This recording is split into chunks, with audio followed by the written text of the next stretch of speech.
Шинжлэх ухаан таны мэдхүйн од мөндөр сууг үзэх сонсогчдод сайн сайхны хүсэн мэдчилж байна. Ингээд хэрхэн 100 наслахын нэвтрүүлэг маань эхлэхэд бэлэн боллоо. Та бүхэн нэвтрүүлгээ NTV телевиз болон од мөндөр радио 83.3 107-гийн хос толгойноор хүлээн авч сонсож байна. Энэ удаагийн нэвтрүүлгийн хамтран ажиллагчаар чанартай онцлогоо эрүүл ирээдүйрээтэй медицин эрхтэлрүүлгийн төв, за мөн хүнс нь эм нь хүнс байвал зохистой өрөөтэй Хималая брендийн аль биесний дистрибьютор Цахиур төмөр компани маань хамтран ажиллаж байна. За студид медицин эрхтэлрүүлгийн төвийн гүйцэтгэгч захирал Бат Эрдэнэвч маань ирсэн байна. Цэнгэл хоёр нар бэлэн болсон байна. Өнөөдрийн сэдэв бол дааврууд үл үзэгдэгч удирдлага. За өдрийн мэнд хүргэе. Өдрийн мэнд. За нийт сонсогч нартай олон Цэнгэл хоёртай өдрийн мэнд хүргэе. За өнөөдрийн дугаар бол хүний биеийг далдаас удирддаг. Тэгээ одоо хөгжлөөр ярих юм бол тэгээ одоо сүүдрээс хөшгөний цаанаас одоо удирддаг бүтэц байдаг. Энэ нь бол дааврууд. За хүний бид бол ер нь зөндөө даавар байгаа шүү дээ. 50 гаруй даавар байдаг. Тийм үү. Даавар гэхээр манайхан ч нөгөө бэлгийн даавруудаа л бодоод байдаг тийм. Эрэгтэй даавар, эмэгтэй даавар, эрэгтэй тестостерон, эмэгтэй эстрон гэд эстроген гэд эмэгтэй даавруудаа бодоод байдаг. Гэтэл хүний бид чинь 50 гаруй даавруудтай. Энэ дааврууд чинь таны биед мэдрэлийн системээс гадна бодисын солилцоонд яг тушаал өгдөг. Ийм үүрэгтэй удирдлагын үүрэг гүйцэтгэдэг зүйлүүдээ гэсэн үг, химийн нэгдлүүд гэсэн үг байна шүү дээ. Химийн нэгдлүүд энэ даавруудыг ер нь булчирхай хөвчтөн булчирхайлыг ялгаруулдаг тийм.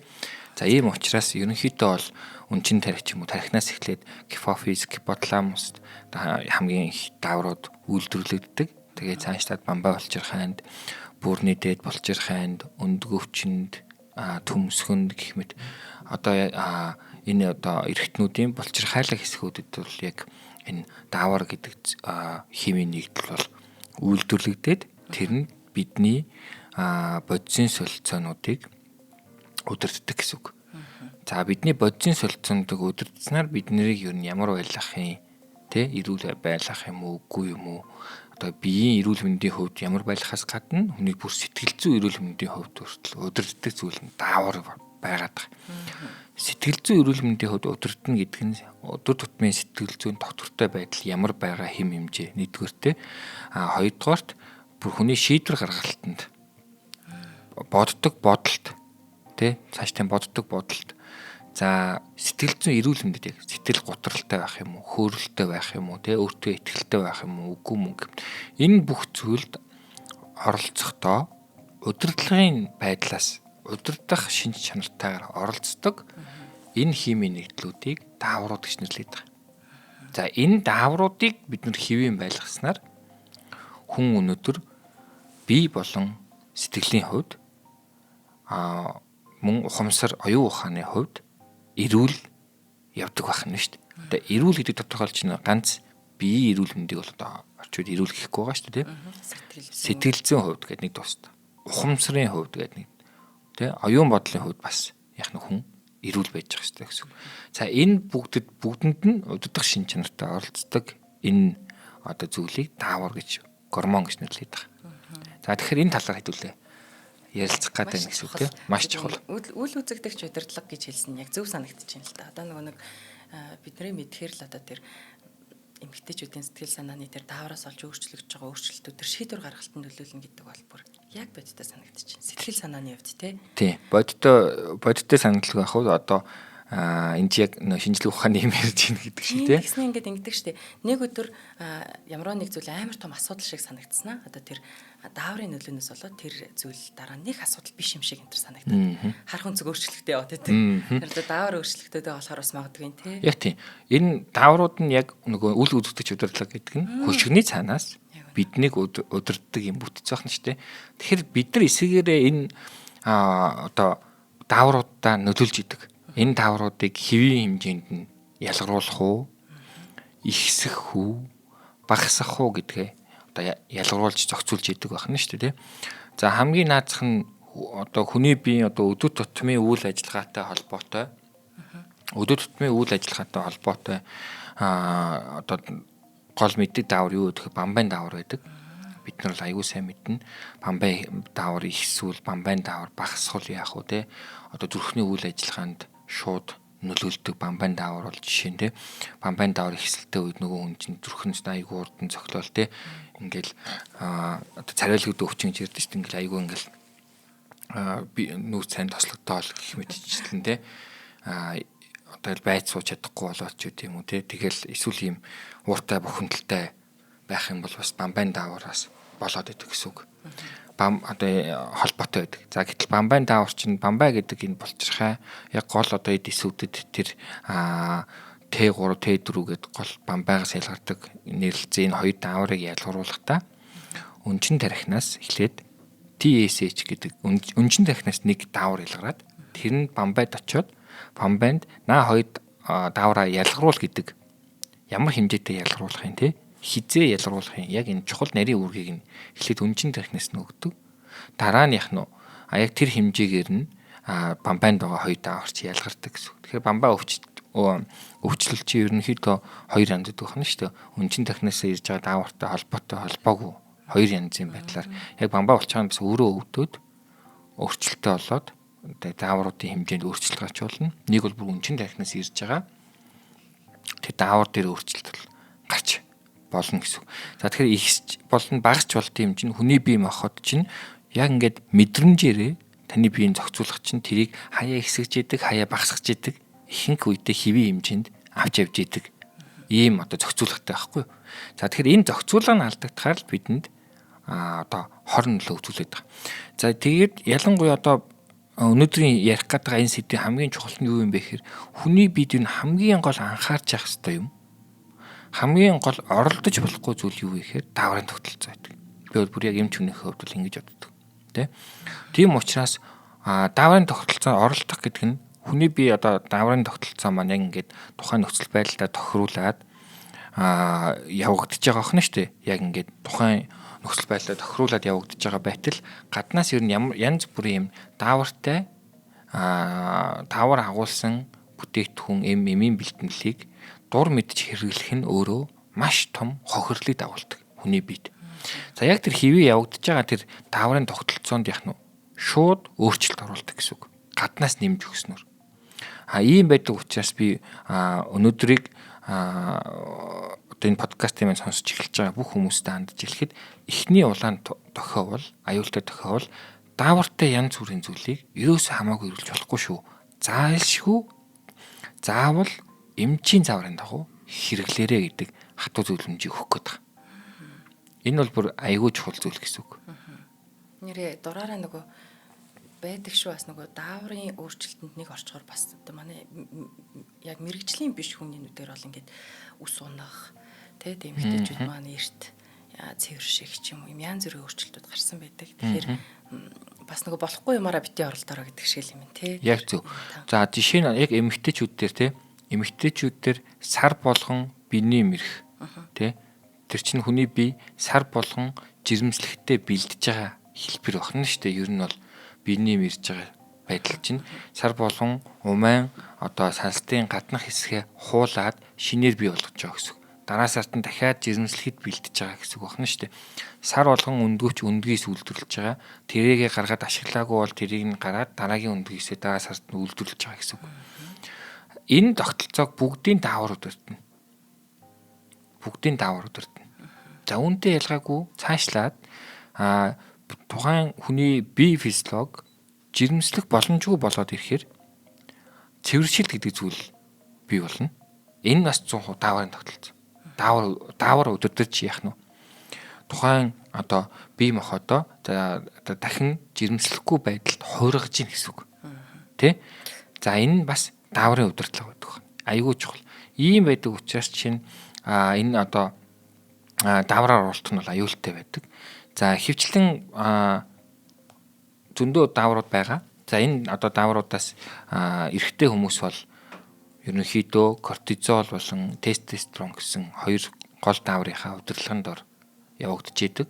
Эмэгтэй хүн бол мэдээж эм бэлгийн дааврынхаа удирдлагын дор явагдаж идэг. Бахна шүү дээ. Тийм учраас энэ дааврын тогтолцоороо оролдохдоо зайлшгүй эмчийн заавар зүйлийг авч байгаарай гэдгийг дахин хэлээд байгаа юм. За жишээ нь жирэмснээс хамгаалах 70 цаг юм байдаг. Одоо энэ нэмийг ер нь олон улсын судалгаагаар жилд бүр дээд тал нь 2 удаа. Тийм шүү. Тийм залттай гэдэг тийм. Тий. Нэг удаа бол зөвшөөрөөд байгаа. Зөвшөөрөөд байгаа. 2 удаа бол бүр максимум. Тий. Энэ чинь таны дааврыг оролдоод байгаа. Энийг хэрэглэснээсээ болоо сар болгоныхоо одоо биений юмны мөчлөгт өөрчлөлт оруулах. Тэ? Хамгийн наадах нь. За ингээд цаашлаад бас өөр ингээд ийм одоо эрүүл мэндийн сөрөг нөхцөл байдалд хүрэх эрсдэлтэй учраас ингэж заагаад байгаа гэсэн үг. Тэ? За ингээд гих мэтлээ олон зүйл байдаг. За ялангуяа одоо сүүл үеч нүүн фитнес жимийн айгүйх даавар хэрэгжилж ийн гэдэг асуудлууд тариа гэж яриад байгаа шүү дээ, тийм. Энэ нь бол ерөнхийдөө одоо тестостероныг л яриад байгаа байхгүй юу? Тестостерон эр бэлгийн дааврыг, эр бэлгийн даавар юм чинь энгийнээр булчин те эрэгтэй хүний шин чанарыг л илүү түлхүү гаргаж өгдөг л тэр даавар байгаад байгаа шүү дээ. Тэгэхээр одоо тэр тестостероны ялгархалтыг нь нэмэгдүүлэх зорилгоор гаднаас тариад өгч байгаа гэсэн. Тийм. Бүр илүү хурдан булчинлаг болох нь шүү дээ. Тийм. За тэгэхээр илүү одоо ер нь бол тухайн хүн гаднаас нэмэлттэй тестостерон авчна гэхээр өөрийн байх ёстой тестостероноос нэмэгдээд ирэхээр тухайн хүний тэр булчин болон тестостероны хийдэг үүргүүд нь дагаад нэмэгдээд эхэлчихэж байгаа гэсэн үг байхгүй. Ингээд тэр хүн байгалаараа байх ёстой булчингийн дээд хязгаараас давж эхэлнэ гэсэн үг. Энийг давахын тулд яах нь вэ гэхээр даавар хэрэглээд байгаа. За ингэснээрээ дааврынхаа тогтолцоог оролдож эхэлснээрээ олон төрлийн сөрөг үр дагуулдгийн нэг тод жишээ нь төмсөг ширэгдэг те. Одоо өргөө болох энэ нөхцөл байдлыг бол дагуулж эхэлдэг. Яагаад тэгэхээр маш энгийн гаднаас даавар аваад эхлэхээр төмсгөнд ялгарч байгаа тестостерон би ялгарах шаардлагагүй байна гэдэг мэдээлэл аваад тэнд тестостероны ялгарлтыг бууруулчихдаг байна шин. Ингээд удаан хугацаанд яадаг вэ гэхээр нөгөө төмсгөнд ялгарч байгаа тестостероны хэмжээ буураад хатангарчих хүртэл нөхцөл байдал хүндэрдэг гэсэн үг. За ингэснээрээ тухайн хүмүүс маань нөгөө эрэгтэй хүнийхээ үрийг гүйцэтгэх боломжгүй нөхцөл байдал руу шилжиж эхэлдэг байна шүү дээ. Гол эрсдэл. За ингээд бэлгийн дааврууд нь бол хөвчлээ юм байна. За ерөнхийдөө одоо жишээ нь юу байна л да? Хамгийн их одоо түгээмэл байдаг зүйл даавар бол кортизол гэдэг даавар байна тийм. За бөөрийн дэд булчирханаас ялгардаг юм даавар байдаг. За энэ дааврыг ихсэх багасгах гэдэг бол 100% стресстэй холбоотой. За таны стресс энэ дааврыг яах нь удирддаг гэсэн үг. Айгүй их стресс тэгэхээр кортизолын ялгаралт ихсээд ингээд кортизол их ялгасaan толгоо өвддөг, даралт ихсдэг, уур бухимдал төрдөг, зүрх хурдан айдсын мэдрэмж, сэтгэл гутралын мэдрэмж төрдөг ийм даавар байна шүү дээ кортизол. За кортизол ялгараад тэгээд ийн гэсэн үг. За нөгөө талаараа одоо допамин гэдэг даавар байдаг тийм. За допамин ялгархаа хүн ад жаргалын даавар гэж нэрлэдэг тийм. Допамин гэдгийг дандаа хүн өөрт нь сайхан санагдсан зүйлэн дээр мэдрэмж төрүүлсэн зүйлэн дээр энэ даавар ялгардаг тархинаас. За тэгэнгүүт хүн энэ допамин гэдэг даавар ялгарангууд төрж байгаа тэр мэдрэмжинтэй донтоод. Ингээд дахиж тэр допаминаа ялгаруулахын тулд тэр хэмжээнд ялгаруулж байгаа зүйлээгээ дахин хэрэглээд ингээд донтолтод хүрч байгаа. Оо яг үнэ. Бид нэр одоо бүр допаминд донтох маш тийм элбэг нөхцлүүдэд орчинд байгаа шүү дээ. Одоо ингээд амттай шинттэй юм. Яг тийм тий. Facebook одоо ингээд нэг айгүй удаан хугацаанд утас оролдох ч хүртэл бас тэндээсээ кайф аваад байгаа бол бас л донтолтод очиж байгаа гэсэн үг байхгүй. За ингээд нөгөө хүнд зүйл нь мансууруулах одоо сэтгэл нөлөөлөх бодисын гол нөлөө нь яг эндээ тогтож байгаа. Яг тэр хэмжээний допамин авахын тулд дахин тэр бодисыг нэхээд байна гэсэн үг. Тэ алкогол ч юм юу гэдгийг те. Тэ алкогол ч үт юм уу, тамхич үт юм уу те. Энэтэй одоо энэ ад жаргалын даавар гэдэгтэй айгүйх яах нь хамааралтай. Тийм байна. Байгаад идэг. За дараагийнх нь юу гэхээр одоо нүдэнд байдаг. Нүдний булчирханаас гэх юм уу да одоо харааны булчирханаас тий. За ялгардаг даавар бол мелатонин байгаа. За энэ даавар чи яах нь бидний унтуул шин. Тий. За тэгэхээр энэ дааврын үйл ажиллагаанд нойр айгүй нөлөөлтөө. Сөрөг нөлөөлтөө гэсэн үг. Нойргуудэл яваад ах юм бол яах нь энэ даавар муу байна л гэсэн үг байна. Тэгээ эсрэгээрээ улам яах нь нойргуудэл түргээд иддэг. За мөн нойр бага байх юм бол ер нь бүх дааврын тогтолцоо нь сөрөг нөлөөтэй юм. Нэгдүгээр нойр. За энийг хүн болгон сонсч аваарай. Бүр жоох хүүхдээс чийдээд эхлээд айгүй чухал шүү. За бага насны хүүхдүүд хамгийн чухал даавар юу гэдэг вэ? Энэ нойр юм болов уу? Өсөлтийн даавар. Мэдээч тийм баг шээ. Мэдээж те? Өсөлтийн даавар. Өсөлтийн дааврын эхний шаардлага. Өсөлтийн даавар хэвийн хэмжээнд ялгарч яхахын тулд эхний шаардлага юу гэхээр өдөрт 7-оос 9 цаг шөнийн нойр авах. Нойр яг. За энэ хоёр маань холбогдох байсан юм. За өдөрт ингээд 7-оос 9 цаг шөнийн нойр авч чадахгүй бол тухайн хүүхдээ өсөлтийн даавар яана гэсэн үг. Тэ буураад. Яг зөв. Буурнаа гэсэн. Тэ? Тэр хүн 1000 яах нь одоо ээж аав нь витамин олон төрлийн шимтгижтэй юм авч өгөөд өсөлтийн дааврыг өсгөж чадахгүй. Эхний шаардлаганд байдаг зүйл юу?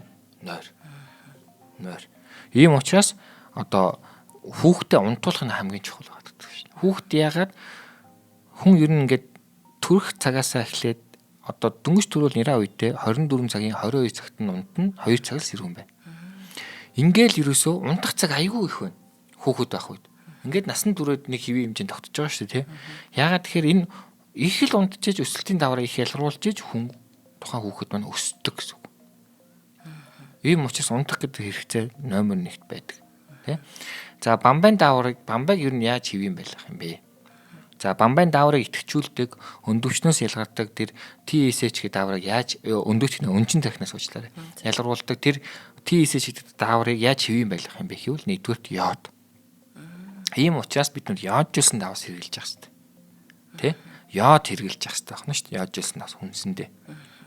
Тэгээд хоёрдугаарх нь йодноос гадна селен, цайр гэдэг хоёр эрдэс айгүй чухал нөлөөтэй. За витаминаас B12 болон одоо эцэс одоо дээр нэмэгдээд юу орно? Төмөр орно. За энэ дөрвийг бол хэрэгжилж бамбай олчрахаа дааврыг үйл ажиллагаанд хэвэн явчихдаг. Тэгээ бамбайн даавраа өөрчлөлтөө хүн байвал бас одоо энэ зүйлүүдэд аюул сайн анхаарч явах ёстой байна шүү дээ. Цайртай тэгээд төмрөөр баялаг. За тэгээд дээрэс нь яах нь одоо B12-оор баялаг те. Эдгээр ихэвчлэн юунууд байдгийг гэхээр одоо жишээ нь маханд яг одоо үхрийн маханд бол айгүй их байгаа штэ. За үүнээсээ гадна яажүүлсэн давс бол одоо хамгийн гол бамбайн одоо өөрчлөлт янз бүрийн өвчнөөс урьдчилан сэргийлэлт болж өгч идэг. За ихний хамтран ажиллаж. За манай хэрхэн зүүн наслахын нэвтрүүлгийн хамтран ажиллагчаар чанартай онцлогоо эрүүл ирээдүйрээ медицийн эрт илрүүлгийн төв маань хамтран ажиллаж байгаа. За Бат Эрдэнэ эмч маань эрт илрүүлгийн төвийн манад гүйцэтгэх захирал учраас би бас тайлбарыг эмчигээ хэлэх байхаа гэж бодож байна. За манай медскан гэдэг эрт илрүүлгийн төв. За энгийнээр онцлогооны төв гэж ойлгож болно. За манайх бол MRI, computer tomograph, эрдэнэтхэн, эхо, за одоо нүдний иж бүрийн үзлэг, ясны ширжил, зүрхний цэглэхэн амжилт, зүрхний эхо гэх мэт нийт 9 төрлийн одоо хамгийн сүүлийн тоног төхөөрөмжөд тоногдсон ийм онцлогын төв юм байгаамаа. Манай энэ 9 төрлийн тоног төхөөрөмжүүдээс 6 нь бол хиймэл оюун ухаан суурилж одоо эмчтэй тусалж онш гаргадаг ийм одоо сүүлийн үеийн одоо онцлогооны төв гэж ойлгож болно. За манайх бол хамгийн гол нь хүмүүст арт иргэдэд зориулаад бид нар биеэ ингээд жилд нэг удаа яг сайхан үзүүлж ирүүл байгаа юм уу? Хүчтэй байгаа юм. Яг энийгээ яах нь цаашдаа хянаад явчих. За энэ тогтолцоог нь үүсгэхийн тулд бид нар эрт илрүүлгийн багц гаргасан. Ингээд багцынхаа онцлогоогоор бүх үйлчлэгчтэй авдгаараа онцлогтой байгаад. За манайх энгийн багц, зүг судасны багц, тарих нурууны багц, хавдрын багц гэсэн 4 үндсэн багцтай. Багц болгон бүтэн биеийн шинжилгээ хийн. Бүгдээрээ. Гэхдээ тарих нурууны багц хэн бүтэн биеийнхаа ерөнхий өвчлөлүүдийг үзээд дээрээс нь тарих нурууг мэдрэлийн онцлогоог илүү хийн гэсэн. За хавдрын багц гэдэг бол ер нь бүх биеийг илүү сайн нарийн үзчихэж ер нь бүх хавдруудыг илрүүлэх боломжтой. 10 төрлийн хавдруудыг илрүүлж байгаа. Тэ? За зүрх судасны багц гэвэл бүтэн биеийн үзлэгтээ нэмэх нь зүрхийг илүү дэлгэрэнгүй дахиад үзэж гэнэ гэсэн. За энгийн багц гэдэг нь бүх биеийн үзлэгүүдээ ерөнхийд нь бүгдийг нь оруулсан байгаа ийм багц. За ийм 4 төрлийн онцлогтой багцуудаас та бүхэн сонгоод одоо багцаа захиалаад иж бүрэн үзлэгтээ ороод бие та яг өнөөдөр ямар байгаа юм бэ? Өвчтэй байгаа юм уу? Эрүүл байгаа юм уу гэдэг бүрэн одоо нотлохоог манахаас авч болно. Манайх бол энэ баталгааг өгөөд байгаа. Манайх бол одоо нийт 21 ажилтнтай. Ер нь аягүй сайн туршлагатай эм чимлэгийн ажилтнаар бага бүрдүүлсэн ийм онцлогын төв одоо үйлчлэгчтэй аваад бид нар бол одоо 7-8 сар болсон байна шүү дээ тийм. За ийм учраас хүмүүс маань бол манайх руу хандаад үзүүлээрэй гэж уриалмаар байна. За манай одоо утас бол 7777 22 21. Манай вебсайт medscan.cg юм гээд. За манай Facebook дээр medscan гэдэг манай пэйж байгаа. За та мэдээлэлээ манай энэ гурван аль суугаас авч болно. За утасны дугаар мэдээж ажлын цагаар ажиллана. Бусад цагаа та манай вебсайт руу ороход бүх юм дэлгэрэнгүй байж байгаа. Манай пэйж рүү ороход манай чатботноос бас бүх мэдээллийг дэлгэрэнгүй авах боломжтой тийм. Ийм одоо онцлогооны төв байгаа юм шүү. Тэгэхээр хүмүүс нь биеэ үзүүлээд онцлогоо хийлгээрэй гэж уриалмаар байна. Яг үнэ. Би бас медскан дээр нөгөө эрт дэлгэрүүлэгт орсон хүний хувьд ийм юм бэлээ л дээ. Хүн чинь нэг сүүлийн үед ч юм уу одоо бурууч байж магадгүй ямар ч нэг юу өвдөд байгаа нэг сайн мэддэхээ болцсон дүлий болсон гэж бас яригадаад байдаг. Тэгэн гол за би ч одоо нэрээ илрүүлэгт орж үзээгүй дээ. Энэ маань яаж байгаа бол гэдэг айдас чи өөрөө бас сэтгэл зүйн эрүүл мэндэд бага багаар аягүй их нөлөөлөд байгаа байхгүй. За энэ тал нэг өвдөд энэ да энийг нэг үзүүлчих юмсан гэж заавал тий. Тэгхгүйгээр жилдээ нэг удаа эрт илрүүлэгт орчоод цаашдаа хянаад явна гэдэг бол аягүй ухаалаг. Тэгээд чанартай амьдралыг өөртөө өсгөж байгаа шийдвэр. Тийм учраас одоо үний хувьд маш боломжтой учраас манайхан эрт илрүүлэгтээ ороод тэгээд гоё тайван аз жаргалын даавраа ялгаруулад амьдраарэ. Харин зя. За тэгээ одоо зөндөө юм болж штэ. Даавар бол аягүй чухал те. За жишээ нь хоёул дүнд өсөлтийн даавар дээр ирсэн штэ. Өсөлтийн даавар ихсчүүл яах. Өөр хитрхийн амар өндөр. Аврах хүн болчих. Яг тийм хүмүүс одоо байгаад байгаа шүү. Акромегалитэ, захын эрхтүүдийн томролтой эсвэл хит авраг биеттэй хүмүүстэй багасуул юу үсгий. Бүр хитрхэд авч байгаа намхан тий. Одоо тий үсгэнэ штэ. Энэ даврын зохицуулнаас болж байгаа тий. За пролактин гэдэг давар байгаа штэ. Тий. Хөхний сүг одоо өдөрт ихсүүл мэдээж яах нь. Хөхний сүний гаралт ихсдэг, сарын тэмдэг алдагддаг. Энэ давар пролактин тий. Багасуул мэдээж яах нь. Бүр хөхнөөс нь суугаар. Одоо хөхн суу орохгүй гэж яриад байдаг шээ тий. Манайхан ч нэг тэгээ бичээ идэхээр орчдөг юм шиг юм байгаад байдаг шүү дээ. Гэтэл энэ чинь бүхэлд нь даавар өдөрддөг байна шүү дээ. Тухайн хүний даавар үнэхээр бага байгаа учраас хүнд нь сүү орохгүй нэ гэсэн. Хүнд нь сүү орохгүй болохоор ингээл тухайн ээжийг янз бүрээр дарамтлаад байдаг монголчууд бас болмоор багт. Эд ингэдэг тэгсэнгүү хүн чинь сүү орохгүй.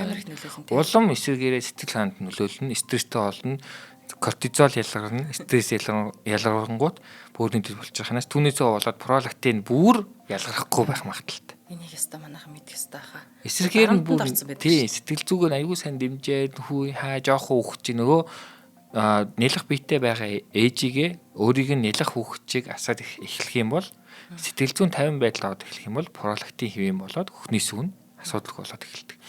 Ерөнхийдөө яг энэ нэлэх нэрэ одоо биетэй байгаа ээжүүд сэтгэл зүйн хувьд ямар нэгэн одоо дарамтанд өртөх ч юм уу стресс өртөхөөрөө хөхнөөсөө шууд тасарч идэг.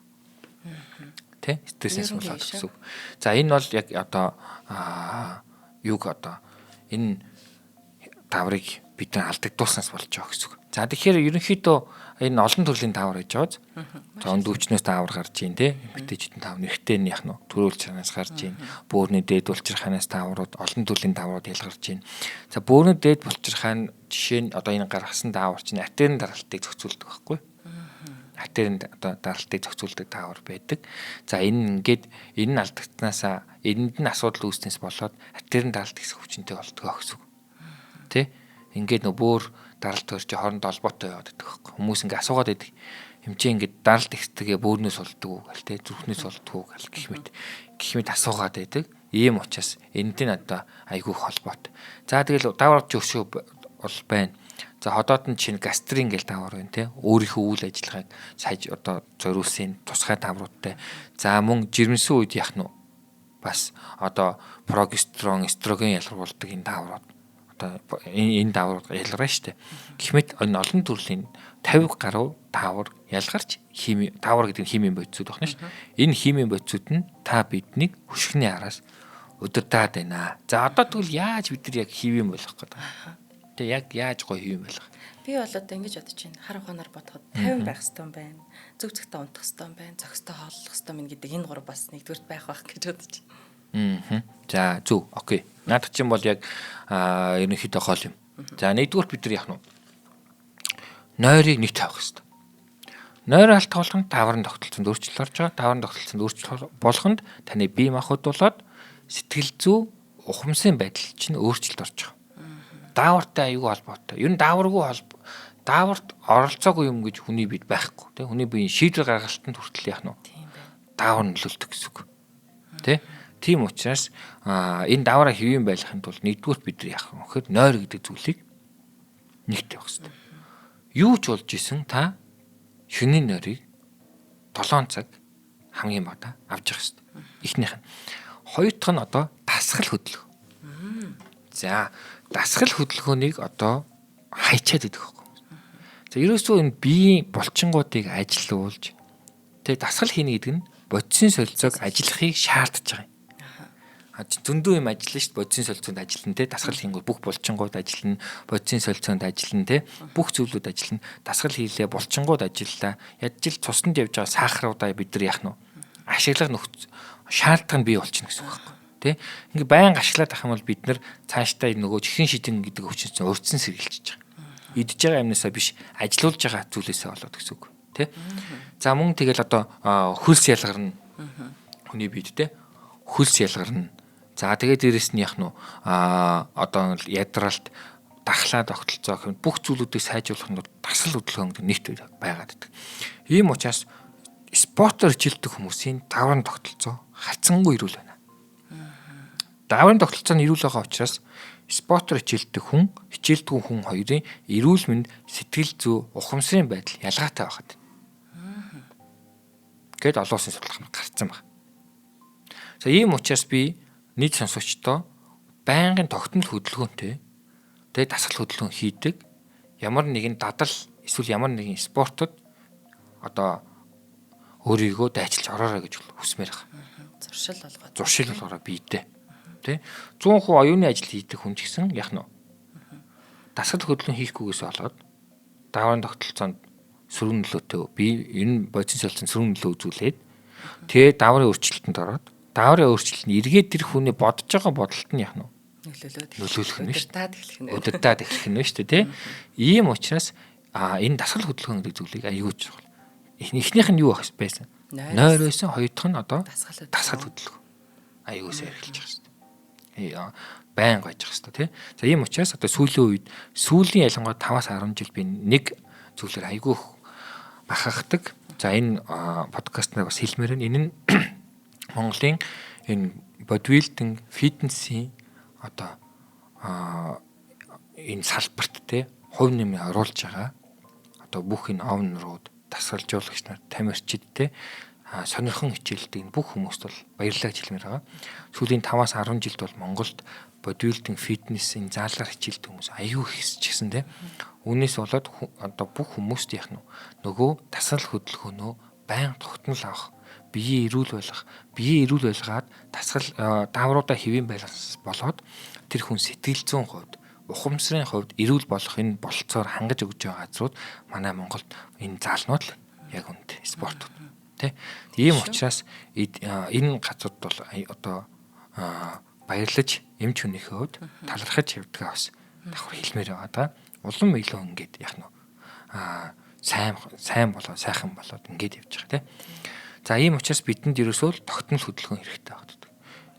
Орчин үе гэдэг чинь шинжлэх ухаан гэдэг чинь хүний хөгжил гэдэг чинь хөгжих тусмаа хүнд байгаа ачааг бууруулж хөдөлмөрийг хөнгөвчлөх зорилготой байдаг байхгүй. Тэг хамгийн одоо лифт гарсан болоод алхахаа болцсон. Тэ гэх мэт. Ингээд хөдөлмөр хөнгөвчлөгдөх тусмаа хүн дасгал хийхгүй болоод.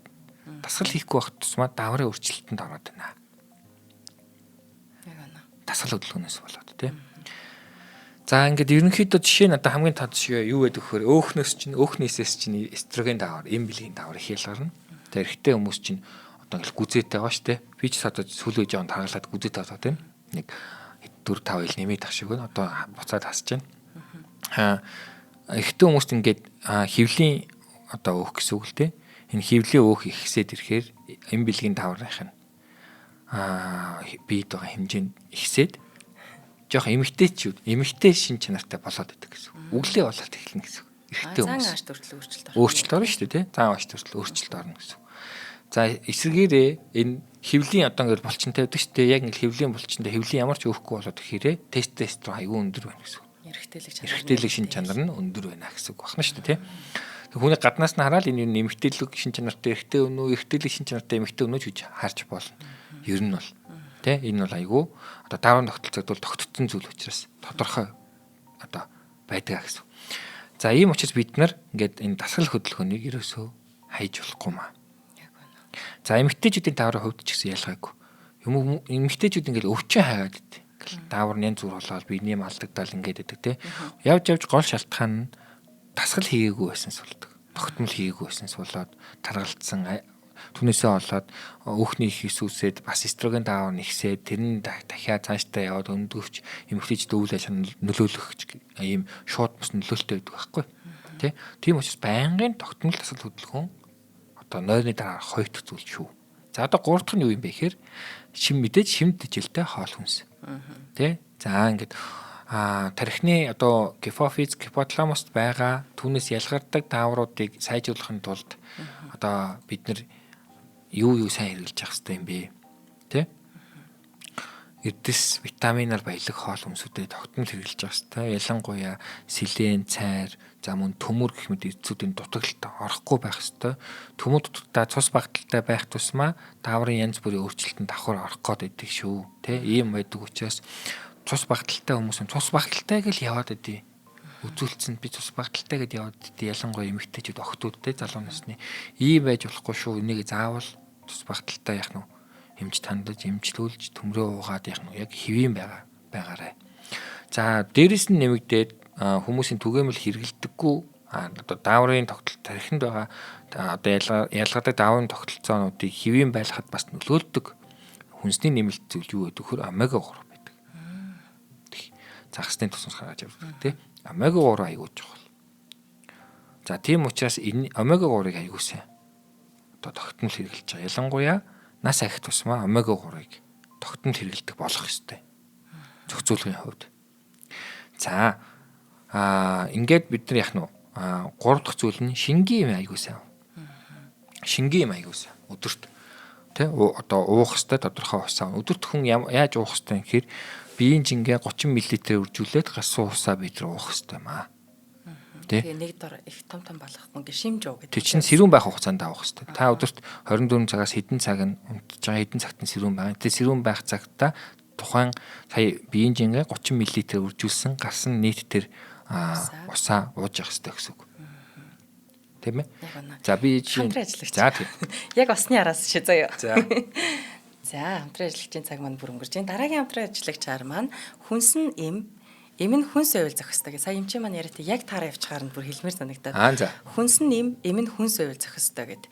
За Уретагаар Хималая брендийн аль биесны дистрибьютор Цахиур төмөр компани маань ивентэд оролцож байна. За эднийх маань ямар бүтээгдэхүүнээ танилцуулж байна гэхээр одоо цэвэршилтийн үед таны бид олон өөрчлөлт явагддаг. За энэ бол мэдээж хэрэг. Тэгээд яадаг вөхөр халуун шатн одоо шөнө их хөлрөн сэтгэл санаа савлаж тавгүй олон нойр муудан даралт ихсэн. Энэ мэт одоо зовирууд айгу эмгтээчүүдэд илрээд тэрийгэ даван туулахад хэцүү байдаг бол энэ компани маань одоо заавал тэрийг төвчж гарах шаардлагагүй гэдээ одоо дэлхийн шилдэг Хималая брендийн Минасан гэж бүтээгдэхүүнийг танилцуулж байгаа. За энэ нь халуун шатах үлрэхийг багасган сэтгэл санаа нойрыг докторжуулан даралт ихсэх ясны сэргийлэлт үүсгэхээс сэргийлнэ. За цэвэршилтийн үеийг илүү зөөлөн тайван даван туулахад чинь туслана. За цэвэршилт бол эмэгтэй хүн бүрийн туулдаг жам ёсны үйл явц боловч та заавал одоо завирын төвчих ёсгүй гэдэг юм. За Хималая брендийн Минасаныг одоо Монголын бүх сүлжээ эмийн сангуудаар худалдаалж байгаа юм байна. 88 83 85-ны дугаараар лавлаад илүү дэлгэнгүй мэдээллийг аваад бас одоо яг өөртөө чинь хэрэгтэй гэж үзэж байгаа бол таны бүтээгдэхүүнийг хэрэглээд завиураа багасгах боломж бас байна шүү манайхаа. За баярлалаа. Цахиур төмөрийнхөндөө. За ус тий. За ус. Уух усны хэмжээ одоо 1 кг 30 мл гэсэн үг. Би 80 кг-тай бол яг нь 2400 мл буюу би өдөрт 2 литр 400 одоо 400 г ус уух ёстой шүү гэсэн үг байна шүү дээ тий. За гихмичлэн энэ хоол дижээлэн дээр мэдээж шим дижээлтэй эдэс витаминаар баялаг, уураг, өөх тосоор баялаг. Энэ хоол хүнс чинь хамгийн гол нь дааврын тогтолцоогоос хэвийн байлгахад чухал нөлөө үзүүлнэ. Түүнээс гадна ус гэдэг зүйл аюулгүй чухал байдаг юм аа. Тийм ээ. Тийм учраас энэ уух усныхаа хэмжээг яг сайн уугаарай. Манайх сүүлийн үед бол ус бага хэрэглээд байгаа. За хэрэглэж болохгүй зүйлүүдийн хувьд бол дааврын тогтолцоонд ер нь их одоо өөрчлөлт оруулах зүйл кофеин байдаг. Биднийхэр кофе тий кофе энержи дринкүүд гэсэн үг. Эдгээр чинь тогтмол хэрэглэх ерөөсөө ер нь бол хориотой юм аа. Болохгүй.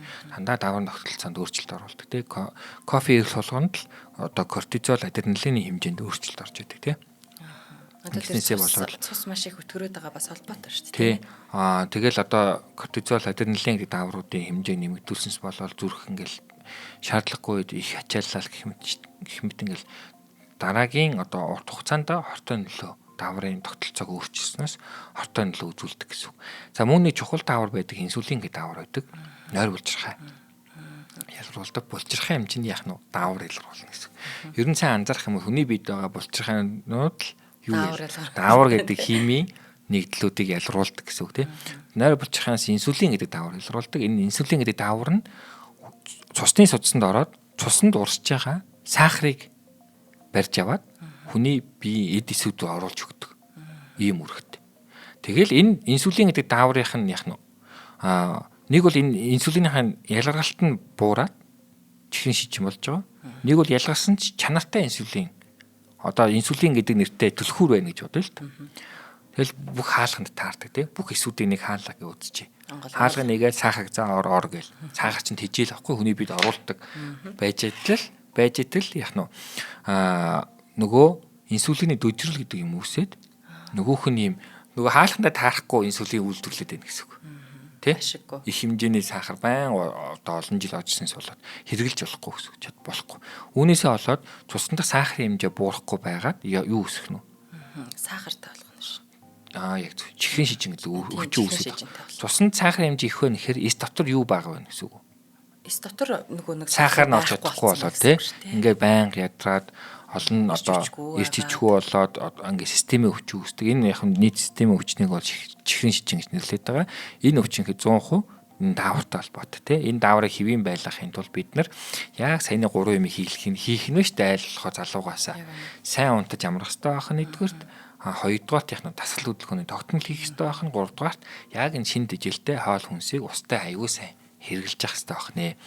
Та манайхан чинь аягүй хоол идээд дээрээс нь хөдөлдөггүй тасад хөдөлгөөн хийдэггүй. За яг энэ тогтолцоо нь олон жил яваал 15-аас 20 жил яваал сахарт байхгүй чихрийн шижин гэдэг хүч. Ерөөсөө хүлээгдэж байгаа юм үр дүн болдог. Тэ?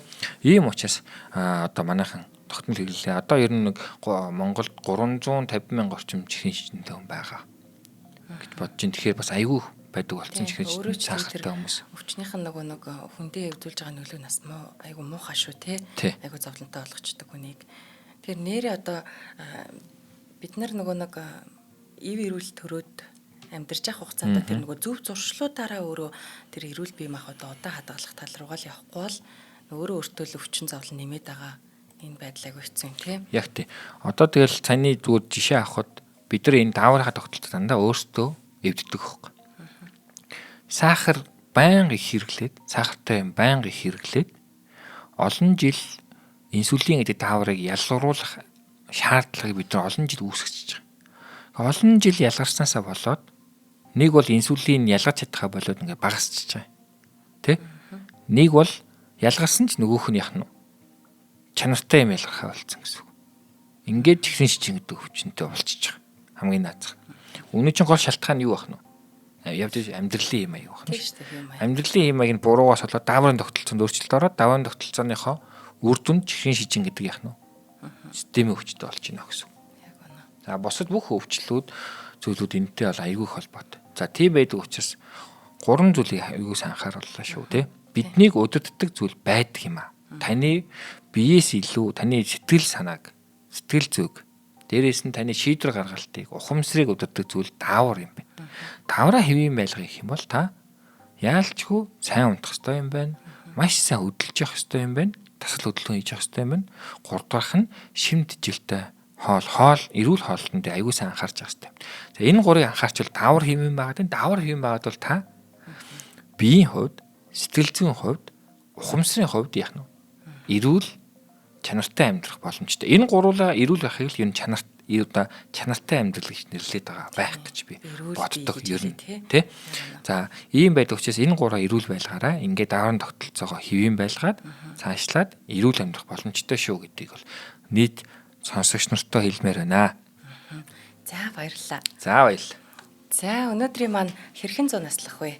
Дааврууд үл үзэгдэгч удирдлага гэж энэ сэдвээр бид нарт бас чанартай мэдээлэл өгсөн. Батэрт нэмжтэй баярлалаа. Шинжлэх ухааны таны мэдгүй од мөндөр сувг үзэг сонсогчдод 100 хэрхэн зун наслахын нэвтрүүлгээ хүргэлээ. Шинжлэх ухааны таны мэдхүйг дэмжин түгээн дэлгэрүүлэхээр им нь хүнс байвал зохистой. Хүнс нь им байвал зохистой үрэтээр Хималая брендийн аль биесны дистрибьютор Цахиур төмөр компани за мөн чанартай онцлогоо эрүүл ирээдүйн үрэтээр Медскан эрт илрүүлгийн төв дэмжиж ажиллалаа. Та бүхэн маань нэвтрүүлгийн НТV телевиз болон Од мөндөр радио 83.3 107 гэсэн хос толгойноор хүлээ авч сонслоо. За ингээд дараагийн нэвтрүүлгээр уулзтлаа. Түр баяртай Батэрт нэмжтэй баярлалаа. За баяртай түр баяртай. Нэвтрүүлгийг хүлээн авсан Нарны аймгийн монголчуудтай баярлалаа. Од мөндөр сувг нь энэ мэдчлэн таны мэдхүй мянган нэвтрүүлгийг 2026 оны 7 сарын 1 хүртэл та бүхэндээ хүргэх юм. Их хэлээрээ шинжлэх ухааны танин мэдхүйг түгээхийн үлсэд нэгтгэх хүсвэл та бидэнд хандив өгөх боломжтой. Та нэг нэвтрүүлгийг 100 төгрөгөөр буюу 1000 нэвтрүүлгийг 100 мянган төгрөгөөр үнэлээд биднийг дэмжээрэй.